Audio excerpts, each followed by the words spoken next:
Hello and welcome to this new video on how to test IQ Reddit. So if you are new here, subscribe and press the notification bell icon so you don't miss any upcoming further videos. Now let's get started. So first you need to open the web browser. In the top of the web browser there is a search bar. You just have to type Reddit and press enter in the keyboard. After that the search result will be continuing. You just have to click on the Reddit and the Reddit interface will be opened right in front of you.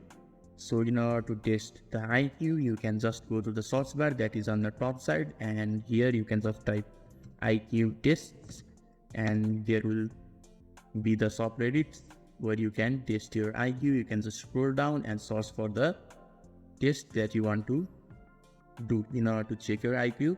But these are not the officially or properly recommended IQ test, because these are just online IQ tests. It is not certified, and these are just some random IQ tests on Reddit that you will find.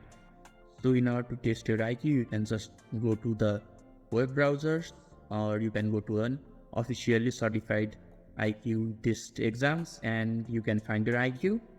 So currently the Reddit doesn't have the functionality for you to test your IQ properly and measure it in a certified way. So if this video was helpful to you, give a thumbs up button. Thank you.